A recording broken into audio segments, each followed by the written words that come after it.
nakakalimutan mo. Monteclaro din ako. Pero isa lang ang anak ni Mami Maggie, meaning isa lang ang heredera. At ako yun. Andres? Yung tinawag ng lalaki kay Brent eh. Brent denied it. Masyadong malaki yung reaction niya for a simple mistake. Andito na ako. Wala na pong mananakit sa inyo. Promise yan, ha? Buti nga sa'yo! Ano bang kulang pa yan sa gawin sa nanay ko eh? Pasensya ka na. Ikaw pa yung nangangaral sa akin. Sorry na. Na hindi ko kayo ipagpapalit. Kayo lang yung nanay ko.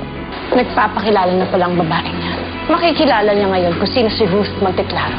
Ginagawa ko lang po kung anong inutos niyo sa akin, Ma'am Ruth. Gusto mo bang isumbong kila Uncle Fernan? Na-perky ka!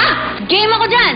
At ibubuko ko din kung sino ang may pakana ng lahat ng to. Nahuli ko yung asawa mo at si Angel nagtatalo. Tinulak ni Ruth si Angel. And when I confronted them, they both denied it. May tinatago yung dalawang yun. Sobrang saya ko po kasi nakilala ko na si Daddy Brent. Hindi naman pong tumila dito si Daddy Brent, di ba? Kung ikasal sa'yo ng apo ko, why not? Paimbestigahan mo si Brent at pati na rin si Angel. Eh bakit nga ba kayong tatlo nandito? Ano to, headquarters ng dito toong Ana Karenina? Ay, naku, Nay. Dahil warla kaming tatlo kay Angel. Paano? Etong si Angel, aksidenteng nahulog sa pool. Ayun, nabago ko yung ulo. Eh ngayon, kaming tatlo yung sinisisi niya. Tinulak daw namin siya. Diyos, sir. Ay, sinungaling. Lawyer yan. Ayer po. Yun din yun?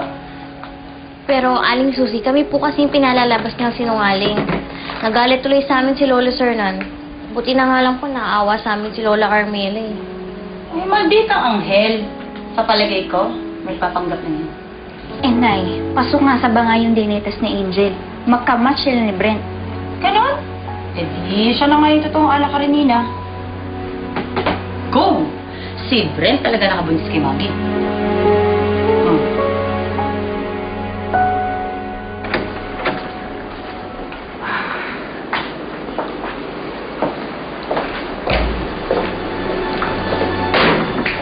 Ang labo niyong kausap.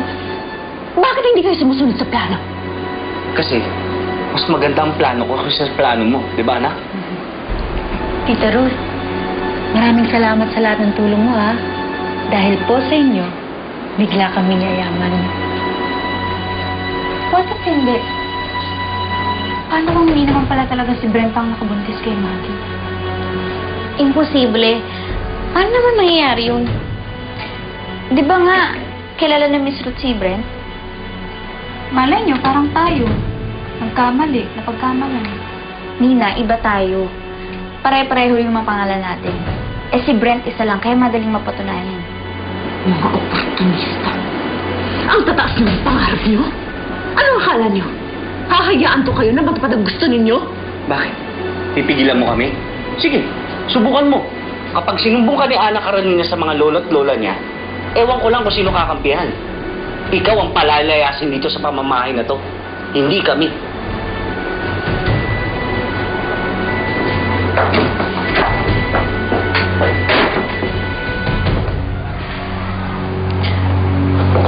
Ruth, Kala niya. Galing natin, Tay. Maana ka talaga sa tatay mo. may problema ba? Bakit parang inaaway mo yung tata, si Brent at saka si Angel? Hindi ko, Auntie. Actually, sinasabihan ko lang ko si Brent na huwag niya iiwan si Angel katulad ng ginawa niya kay Maggie na. Excuse me, ho.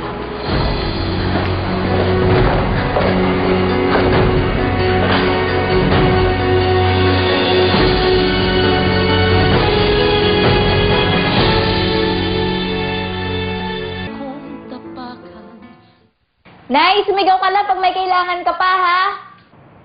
Salamat, Nak. Magbababad mo na ako, ha? Namiss ko to, eh. Yung ligong pang mayaman.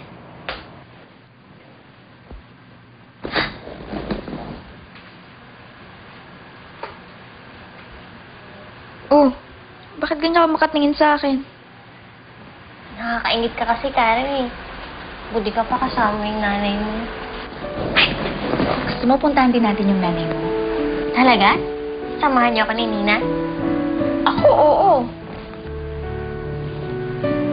natin dalawin yung nanay ni Ana. Eh, Kala nung Ruth na yan, may isa niya tayo. Ba, kung tuso siya, mas tuso tayo, di ba, anak? Alam mo, Tay, sinampalaw kanina nung Ruth na yun. Ano? Gusto mo gantihan ko eh. Hindi na, Tay. Sinampal ko rin naman siya eh. Mas malakas yung sampal na pangkalye. Buti naman.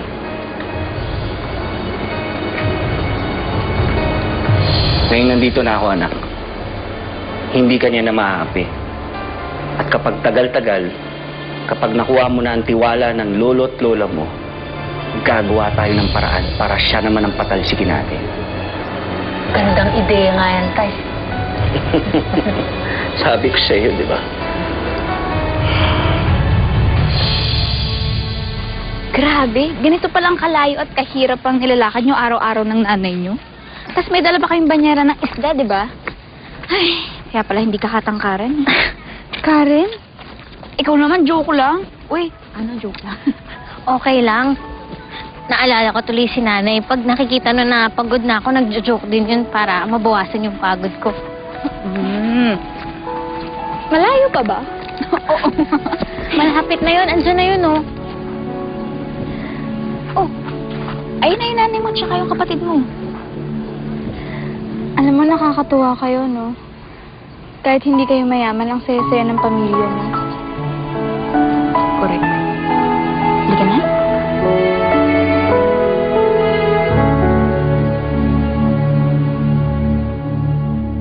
Sigurado ka ba dun sa identity ni Brent Bison? Kasi nung isang araw may tumawag sa kanya ng Andres eh. Abel, I have all the documents na magpapatunay na siya si Brent. Birth certificate, passport, lisensya, name it. Oh, pero pwede ka naman magkamali, di ba?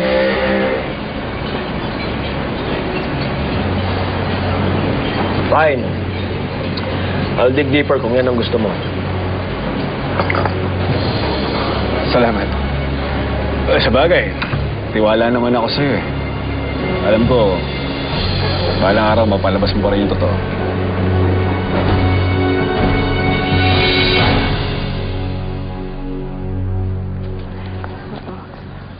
Nay! Nay! Ipasok niyo na po ito. Ako na pong bahala dun sa May isa pa. Sige po, Nay. Sige na po. Sige, Magpahinga sige. na po kayo. Ipasok ko muna, ha? Salamat!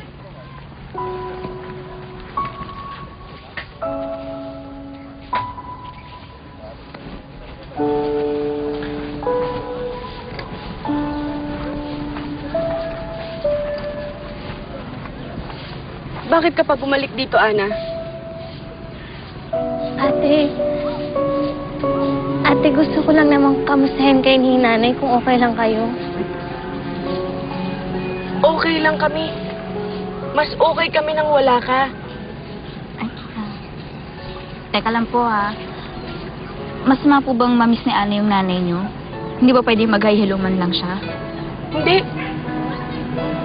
Masaya na kami, Ana. Guguluhin mo lang ang buhay namin ni Inay. Ate, hindi ba pwedeng maging masaya tayong tatlo? Alam mo, Ana, nung nawala ka dito, lahat ng atensyon ni Inay napunta sa akin. Ngayon ko nga lang naramdaman na ako ang tunay na anak eh. Kesa sa'yo. Ate, hindi ko naman gustong agawin sa'yo si nanay eh. Hindi na. Okay na kami, Ana. Umalis ka na. Umalis na kayo. Ate. Umalis. Umalis na kayo. Umalis na kayo. Umalis na kayo. Becky! Alis na kayo. Bilisan niyo na. Anak! Becky! Nay! Asan ka bang bata ka? Bihira ka naman. Pagkatagal-tagal. Umiiyak ka ba? Nay, hindi po. Hindi po. Halika na, Nay. Ipasok na po natin to. Sigurado ka? Opo.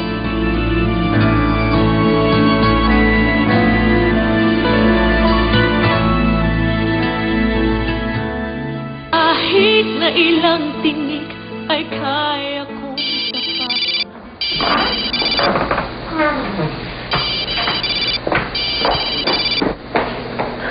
Hello, Peter. Mabuti naman na tumawag ka. Pinapasakit ng mag-amang yun ang ulo ko. Alam ko. That's why I suggest na paalisin mo na sila dyan bago pa kayo mabuko. What are you saying? Kinausap ako ng asawa mo. Nagdududa na siya sa identity ni Brent. What? No. Hindi ako pwedeng madamay. Hindi pwedeng masira ang pangalan ko dahil sa mag-amang yon.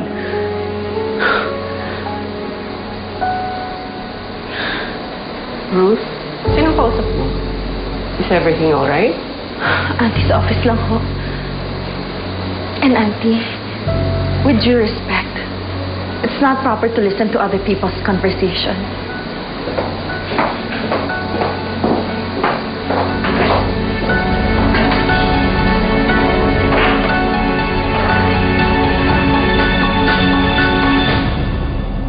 Gusto ko lang makasiguro sa identity ni Brent Dixon. Kasi nung isang araw may tumawag sa kanya ng Andres.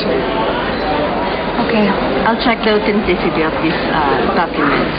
Malakas ang pang-amoy ko sa mga peke. Makakasiguro ba ako sa loyalty mo? Malakas din ang pakiramdam ko na may trust issues ka sa dati mong investigador. I just wanna be sure. Mapagkakatiwalaan mo ako, Mr. Barreto. May integrity ako sa trabaho. At hindi ako basta-basta natatapalo ng pera.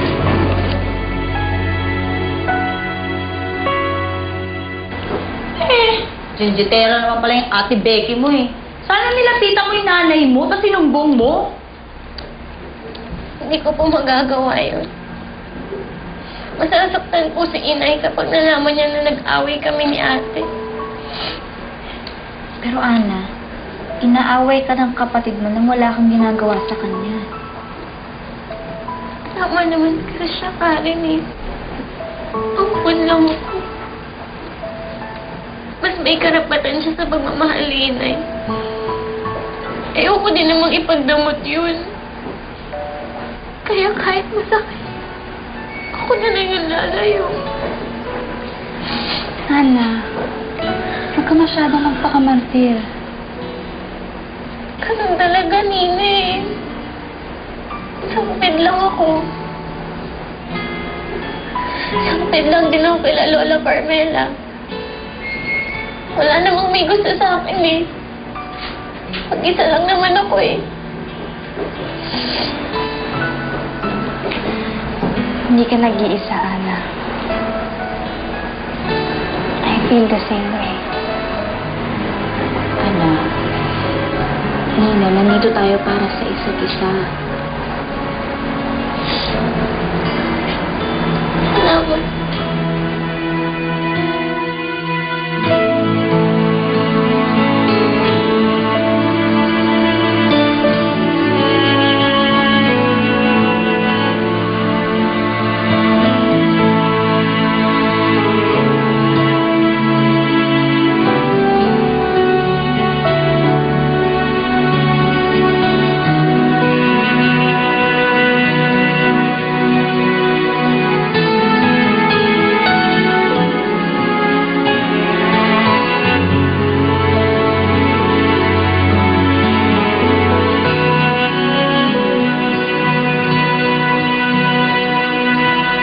Miss na kita, na. Mas masaya sana si nanay kung nandito ka.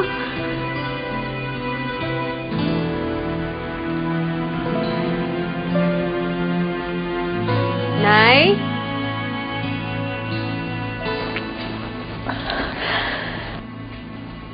Tara na, Nay. Kain na tayo.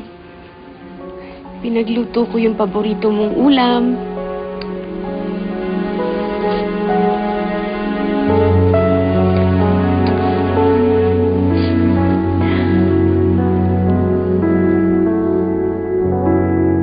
Narinig ng asawa ko na may tumawag sa yung Andres. Nagdududa na si Abel.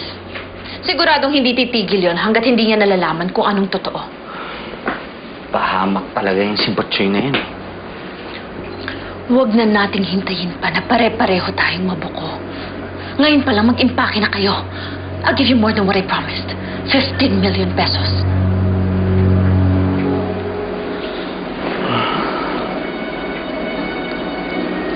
hinihintay niyo? Baka naman gumagawa ka lang ng storya para matakot kami. Huwag mo akong pagbintangan ng kung ano-ano.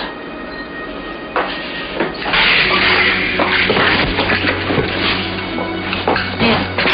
Maging positive. Bilis! Alam mo, kung magkakabukuhan man, mas malaki ang mawawala sa'yo. Sa amin, 15 million lang. Ikaw ang dapat gumawa ng solusyon sa problemang yan, hindi kami.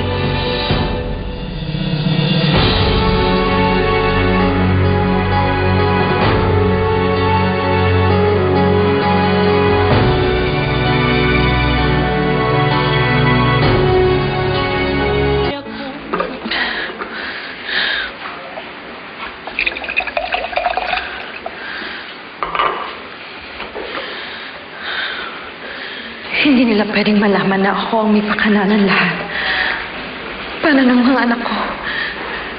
At akong pinaghirapan ko. You look very tense, Ruth. Is there any problem? Maybe I can help.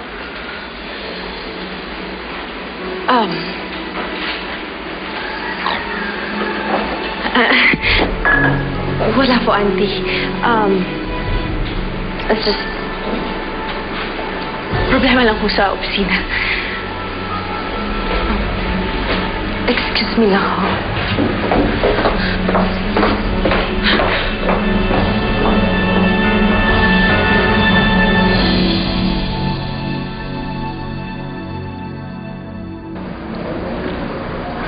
Hanggang kailan kaya tayo dito?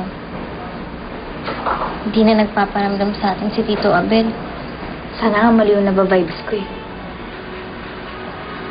Baka hindi na tayo pabalikin sa mansyon.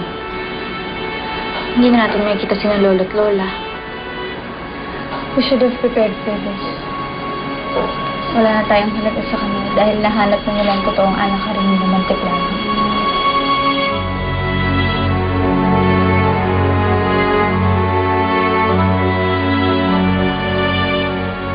Aalis na kayo! Aalis kayo whether you like it or not! Tita Ruth! Bitawan mo ang anak ko! Talagang sinasagad niyo ang pasensya ko!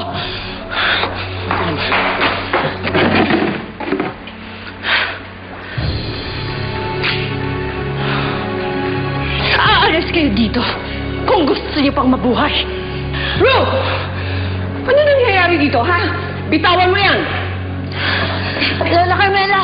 Masamang tao po si Tita Ruth! Shut up! Hindi huwag kang maniwala sa mga manloloko niyan! Siya po ang manluloko. Hindi po kami. Binayaran niya po kami para magpanggap. Si Ruth po may pakana ng lahat ng to. What are you saying? Hindi po ako si Brent. Hindi po ako ang ama ng anak ni Maggie. At hindi naman po ako ang tunay na anak, Karenina.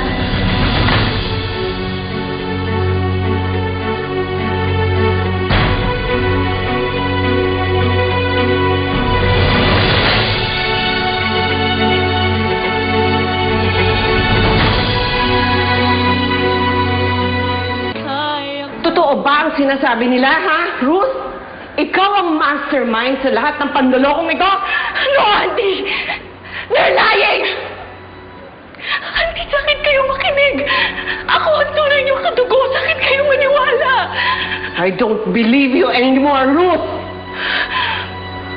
Kayo ang dapat mamatay!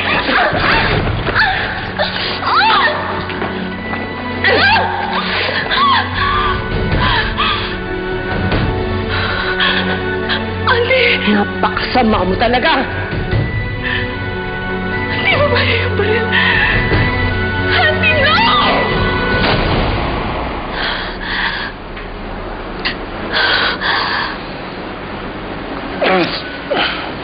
Are you okay?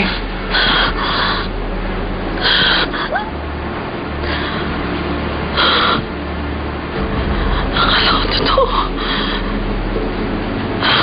Bakit? Aray, maginig ka ba? Ano na panaginip mo? Ikaw mo na lang ako ng tubig, please.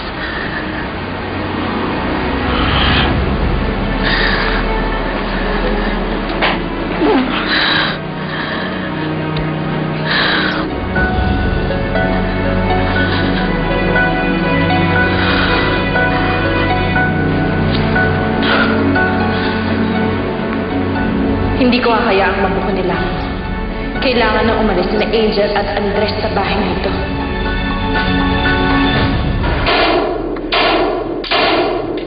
Peste talaga yung mag-ama na yan. Kahit sa panaginip, ginugulo nila ako. Alam kong gigil na gigil ka na sa dalawang yon. Gusto mo solusyonan ko ng problemang yan? Dapat lang, magpasikat ka. Dahil marami akong pwedeng kunin na iba. Mahal ang singil ko pa nagpapatumba ako ng tao. But for you, hindi na kita sisingilin ng extra para makabawi naman ako sa'yo. No, Peter. Name your real price. Ayoko magkaroon ng utang na loob sa'yo. Consider it done. Hindi mo na makikita mag-amang yun.